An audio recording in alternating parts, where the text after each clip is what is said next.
అలాగే గౌరవ పార్లమెంట్ సభ్యులు మాజీ కేంద్ర మంత్రివర్యులు కూడా బలరాం నాయక్ గారికి, అలాగే మీకోసం ఇప్పటివరకు వచ్చి ఎదురు చూసి వేరే పని ఉండటం వల్ల వెళ్ళినటువంటి ఖమ్మం పార్లమెంట్ సభ్యులు రఘురామ్ రెడ్డి గారికి, వివిధ యూనివర్సిటీస్ నుంచి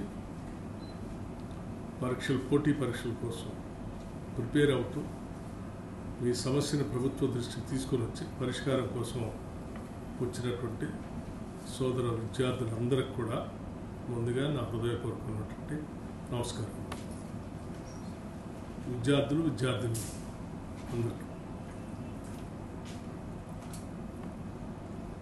మీరు చెప్పే సమస్యని చాలా లోతుగా అధ్యయనం చేశాం. దీనికంటే ముందు కొన్ని విషయాలు మీ దృష్టికి తీసుకున్నాం. ఈ రాష్ట్రం తెచ్చుకున్నదే ఉద్యోగాల కోసం. ప్రధానంగా ప్రత్యేక తెలంగాణ రాష్ట్ర ఉద్యమం మొదలైందే ఉద్యోగాల కోసం.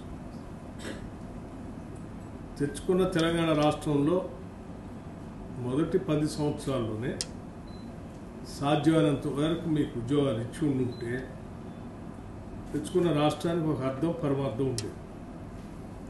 మీరు కూడా జీవితాల్లో స్థిరపడేవాళ్ళు. ఇప్పటికల్లా సరే, దురదృష్టము మీ అందరికీ ఏ లక్ష్యం కోసం అయితే రాష్ట్రం తెచ్చుకున్నామో ఆ లక్ష్యం నెరవేరలేదు, మీకు ఉద్యోగాలు రాలేదు. దానివల్ల చాలామంది, లక్షలాది మంది నిరుద్యోగ యువకులు చాలా నష్టపోయారు. నేను సిఎల్పి నాయకుడిగా, లేకపోతే ఈరోజు రాష్ట్రానికి ముఖ్యమంత్రిగా ఉన్నటువంటి రేవంత్ రెడ్డి గారు, ఆనాడు పిసిసి ప్రెసిడెంట్గా రాష్ట్ర వ్యాప్తంగా పర్యటనలు చేశారు. వారు చాలా